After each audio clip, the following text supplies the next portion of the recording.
Welcome to another what if scenario. If James Potter didn't die at the hands of Voldemort, what would happen? We already discussed him growing up with James and Sirius. The Sorcerer's Stone still trying to be stolen by Voldemort to regain his body, where Harry defeats him just like normal. Then we have the Chamber of Secrets opening just like normal. This time around, in Prison of Azkaban, Sirius is not trying to break into the castle because he's innocent and he lives with Harry, and everybody knows that.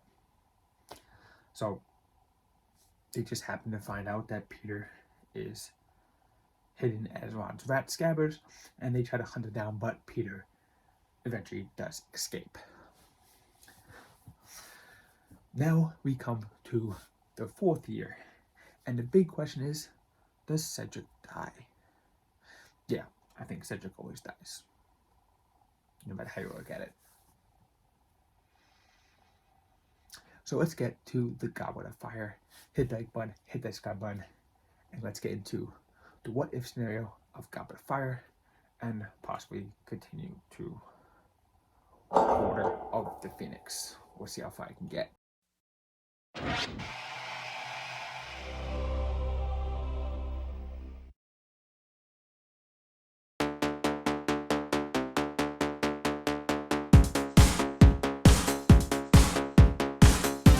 And the Weasleys all get together, during the summertime. Hermione comes over, things like that, great summer. And Harry has a big birthday party with the Weasleys, Hermione, and Sirius and James. Even Hagrid comes by to say happy birthday. Lupin is there. And I haven't talked about Quidditch at all.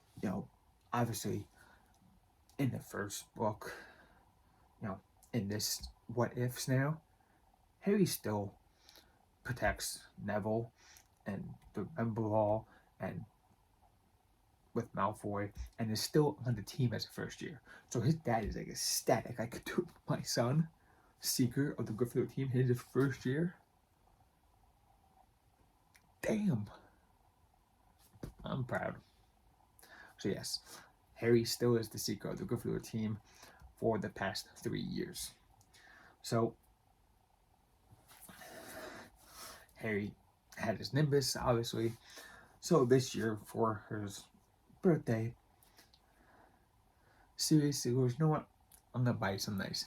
How about the Firebolt that I know you eyeballing last year? I saw you looking at it. There you go. Happy birthday. Here's a Firebolt. Ron's like, that's a Firebolt. That is, oh. Ron's just ecstatic about it and enjoys it and goes, can we go fly it? Like, let's go right now. Let's go outside. Let's go take it. So they go outside. They take out the Firebolt. They go around. Weasley's got there, play a little Quidditch match with James. Everybody's involved. Hagrid and Hermione are down on the ground, enjoying it. You have the Weasley twins, James, Sirius, Harry, Ron, all playing Quidditch outside, having a good time. It is great. And here comes the school year, where they find out about the Triwizard Tournament, and all summer person is like, I know a secret, I'm not gonna tell you. Obviously, it's about the Triwizard Tournament. Well, no, how did I miss that? I go to school for. Okay, so all summer they're going, I got a secret that I'm not gonna tell you. That's the Triwizard Tournament. However, Mr. Weasley does get tickets to the Quidditch World Cup. Unfortunately, he doesn't get enough tickets, so Sirius and James can't go. But they're like, you know what, Harry, go have fun with your friends, enjoy. We'll be here. Be with the school. Maybe we'll hook up with Molly, and we'll go to Diagon Alley, and we'll help her get all your school things. Go have a blast. Quidditch World Cup ensues. Up in the stands, we meet Winky, and the story continues just as is. Dark Mark appears in the sky, so on and so forth. Harry is blamed, this and that. And before Harry goes to school, James and Sirius sit him down and say, what happened to the Quidditch World Cup? was bad. Pettigrew escaping is bad. This dark mark appearing is bad. If anything happens, please stay in touch with us. Please let us know everything that's going on. Write to us daily. We need to know everything that is going on. Very similar to how Harry was telling Sirius about Karkaroff and all this other stuff happening in school. The only thing was he had to kind of sneak it in the fireplace at certain times. Now he can send letters back and forth pretty frequently to his father and Uncle Sirius. Yeah, if you're watching this for whatever reason, I call him Uncle Sirius just because it's funny. So, without further ado, they go to school, go about the day, and the announcement of the Triwizard Tournament happens, where the other schools come to visit. You got Durmstrang and Beauxbaton. Beauxbaton. You guys say Beauxbaton. French accent. And everybody's excited about the tournament. Harry's like, damn, I can't even use my firebolt this year because you canceled Quidditch. Damn, can't use my firebolt. And then in terms of talking, and the night of the name pulling happens, and Harry's name comes out of the Goblet of Fire. Ron is still upset. Ron is like, how could you not tell me about it? He's like, I didn't do it. Trust me, dude, I didn't do it. I don't want this. I don't need this. I just want a normal time like last year. Last year was great. It was normal up until the end when we had to chase down Pettigrew. Why can't I just have a normal year? I just want to do my schoolwork, play my Quidditch, and move on with my life. But no, nothing can be normal with me. So, Harry immediately writes a letter to his father and Sirius saying his name was pulled out of the goblet as a second champion of Hogwarts. And then discusses about Karkaroff and all this other stuff. So they are speculating, trying to figure this out. Sirius and James are also communicating with Dumbledore, trying to figure everything out. Now, Harry has the map because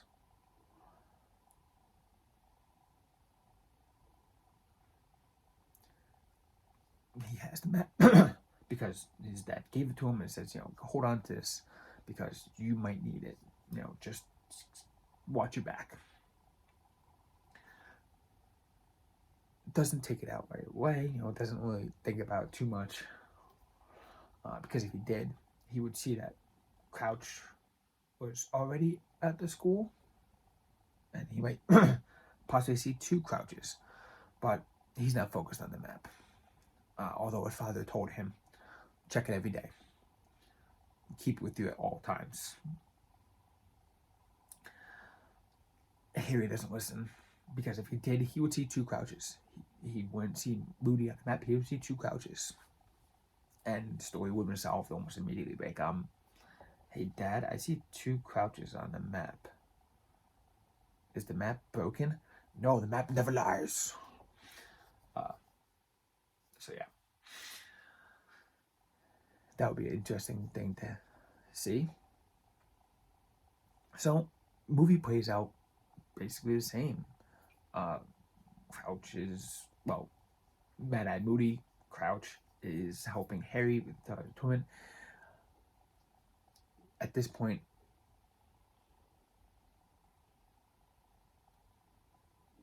Sirius was going to tell her about the gingivitis curse with the dragon. However, Crumb uses the same thing and he destroys a couple eggs and loses points. So Sirius and James will be talking to Harry about what to do with the dragon. And James will be like, no, dude. Use the firebolt, man. You got a firebolt. You fly around, you zip through, and you make me proud. And they're like, all right, but how do I do that? How do I get the broom down there? I can't just bring it with me. So they tell him, use Accio. So again, Harry is training with Hermione, learning how to Accio his broom to the Triwizard Tournament, so on and so forth.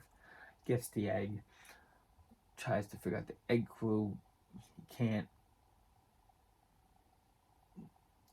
Same thing happens with the map, this and that, and he loans the map to Moody, but doesn't tell his father and Sirius that he did this. So Moody still has the map. Dumb Harry, you are so dumb. You're supposed to keep the map on you. Don't, obviously Moody would be like, shit. I see my name on here, not Moody's name. This map is awesome, and I can't let Potter have it back. So yeah, Harry screwed up, and basically the rest of the story does play out the same. Only difference is this time around, Harry and Sirius get to come to the school to greet Harry at the final task, and Harry goes to the graveyard, and immediately Cedric Diggory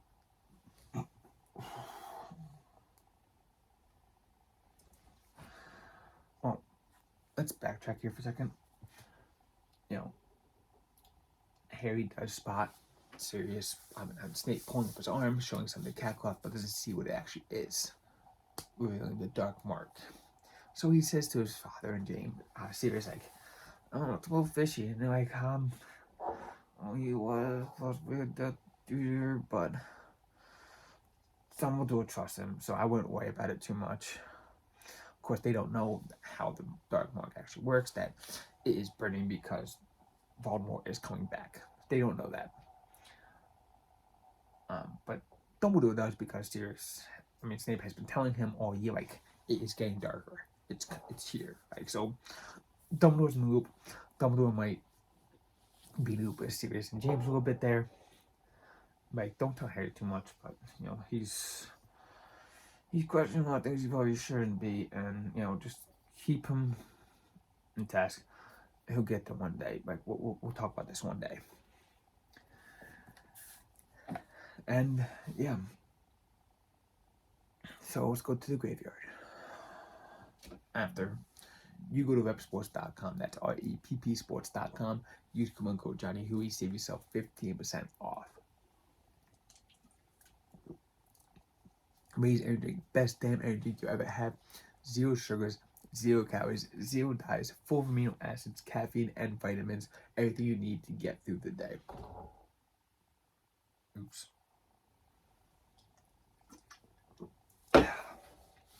So at the graveyard, Cedric is immediately killed. Immediately. Voldemort returns his body, talks to the Death Eaters, and the fight happens. Expelliarmus, Avada Kedavra connects in the air, and out comes the old man, Frank, that Voldemort killed recently. Out comes a woman who is none other than, what's her name? Bertha Jorkins. Voldemort kills Bertha Jorkins. Bertha Jorkins' spirit comes out of the wand with the Primorium Incantatem, and then out comes Lily. And Lily says to Harry, hold on, we'll hold him off. Just hold on a little bit longer. Sure enough, they hold him off. Harry gets back to the Portkey. Cedric says, bring my body back. Bring my body back, Harry. Bring it back to my family. So Cedric's body and Harry both return, and the crowd is just in awe. Mr. Diggory goes, that's my boy. Starts yelling, running down the aisle. James and Sirius get up and start running. Moody pulls him away. The crowd gathers, jumps around. It's chaos. James and Sirius can't get there, don't know where he went. Dumbledore sees this and says, James, Sirius, come with me. We have a problem. And they go up to the office and they discover that Moody is in fact not Moody, and it is Barty Crouch Jr. They get Winky, they do this, they figure everything out, and Fudge does the same thing, gets the mentors and has them perform the kiss on Barty Crouch Jr., basically eliminating any evidence of Voldemort's return, and doesn't want to believe it. So, the story continues just the same. Sirius and James still are alive and raise Harry, and Order Phoenix they will be a part of now. Like they'll be, well, more of a part of as before. And we'll figure what happens next. So hit that like button, hit the subscribe button, comment down below your thoughts on this. Do you think Cedric should survive? I think no matter what, Cedric always dies. Like just, unless Harry goes to the graveyard by himself, Cedric dies. There's just no other option. Unless Cedric doesn't go there, but why would Harry let like Krum go with him? Like it doesn't make sense. So if Cedric goes to the graveyard, Cedric always dies, unfortunately. So comment down below your thoughts. What do you think would happen? And let me know what you think is going to happen in Book 5. Does the Ministry still appoint Dolores Umbridge to the school? Is the Ministry still trying to deny Voldemort's return? Let me know your thoughts down below. While you're down there, check out my merch store. I got a ton of awesome merch, and I always got new merch coming out. And hit that join button because you get to see all these videos ahead of time. Next week, you're going to be able to see whoever many parts this comes out to be. You're going to be able to see them all ahead of time before they actually are released. Sit back, relax, enjoy, and I'll see you next time. Before you go, make sure you check out this playlist up here, which has part 1 and part 2. And if it's here, check out part 4. If it's not here, you gotta wait till next week. Yeah. Well, see you guys next time.